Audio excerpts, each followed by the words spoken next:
Ladies and gentlemen, greetings, my name is Denis and this is Motorola Edge 60 Pro, one of the most interesting, uneven and controversial updates of phone lineup I've ever seen. This phone looks phenomenal, works great, works for a long time, but has so many dents in its specs that sometimes it feels like, I don't know, Edge 60 Lite. So, Edge 60 Pro looks absolutely sick. It has not the 2D waterfall screen, nor 3D, but a 4D one, which means waterfall left, waterfall right, waterfall up and down. Obviously, it looks phenomenal and it feels great. And if you are a waterfall fan, or water fan if you like, Edge 60 Pro is pretty much the easiest way to get what you like, and probably the cheapest too, about $500 for 512 version. And that's just a frontal side. On the back we have, in my sample, Pantone dazzling blue color with a nylon texture of a textile cloth. Also both to spice up and protect things just a little bit. In the box we have a plastic case of the same blue color. The case is made of visibly recycled materials, and I don't know about you, but I actually love it. What other colors are there? Pantone Shadow with green-gray wood and Pantone Gray with a leather-like feel. Anyways, the phone is light, less than 200 grams, and the screen is 6.7 inches, 120Hz POLED. The screen is 100% DCI-P3, Pantone validated and Pantone skin tone validated, obviously, and has a peak HDR brightness of up to 4000 nits. Also, there is a great tech called Water Touch, which makes the usage of wet screen actually possible. The body itself is IP69 and MIL STD 810H certified. What's the difference? We already made an explanation. Link in the description. Next, power.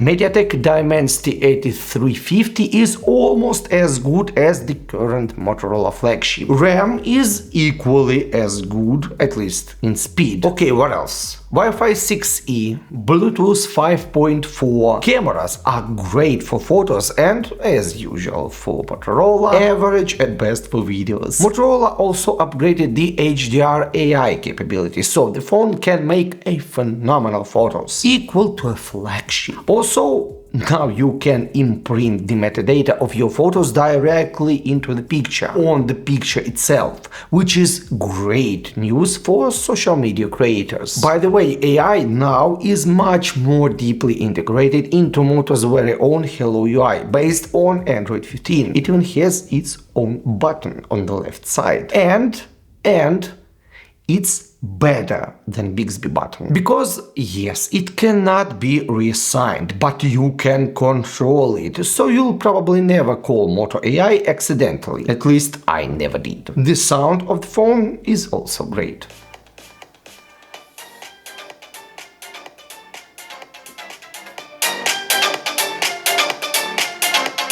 The battery life is also great. Phone has a giant battery size, at least compared to previous generations, 6,100 mAh. Flagship, for example, got just 45. And yes, my personal tests in PCMark got me less than 9 hours. But I think it's a bug. Other people got 16-ish hours in real testing. Also, phone supports up to 90 watts by wire while retaining wireless and reverse wireless capabilities. So, where's the controversial stuff I was talking about? Well, almost every positive side of this phone is peppered by a negative one. 4D screen is awesome, but there is no protective film or glass. And please don't give me fairy tales about Motorola's screen being immortal. Edge 60 Pro uses basic Gorilla Glass 7i, while, for example, Redmi 14 Pro Plus 5G gets flagship Victus 2 and still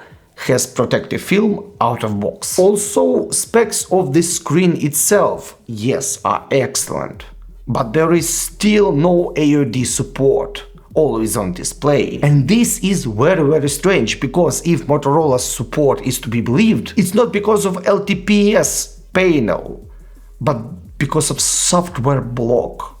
Because in India, Edge 60 Pro supports AOD. Maybe it has LTPO panel, not LTPS. I don't know really. Next is power.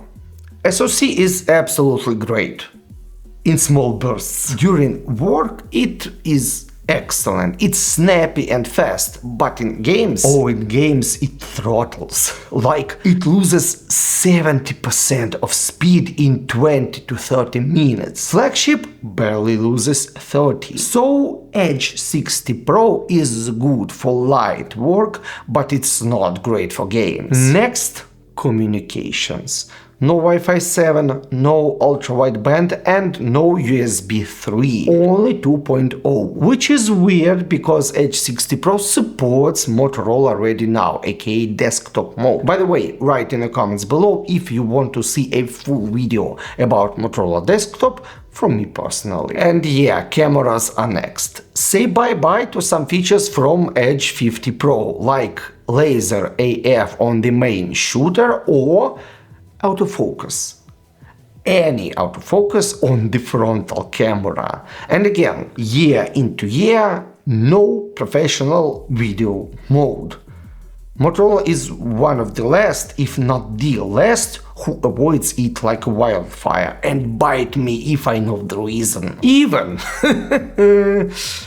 the battery life is controversial now. The wired charging is worse because there is no charger in the box, and the wireless one is worse because now it's 15 watts instead of 50 max, which actually should sound great because 15 watts are the speed of Qi 2. But of course Motorola uses its own proprietary standard. And even the professional Qi 2 chargers can give Edge 60 Pro up to 7 watts maximum. 7 instead of 15. Also, phone has a magnet inside, like MagSafe, but it's so weak that no power bank can hold on it, so it's pretty much useless. Now, to recap. Motorola Edge 60 Pro is beautiful, fast, smart, universal and still very affordable phone. In some places it humbles flagships, in some others loses to a previous generation, which again is very weird, but interesting. And if you can navigate around those spiky parts, then yeah, can recommend. And that's all for me. And in the comments below, do not forget to write what do you think about Edge 60 Pro. Is it too controversial or you just dig the look? Right, don't be shy. And while you are there, I will express my gratitude to a company Maker for its help in creating this very video, using Maker 35 f2.LM, one of the most important Leica L lenses in history. Write in the comments below if you want to know why. Also, don't forget to like, subscribe and press the notification bell icon, but the comments are the most important stuff. YouTube just loves them and supports our channel more, which will inevitably bring you more video from me. My name is Denis with the Root-Nation channel, and I'll see you next time.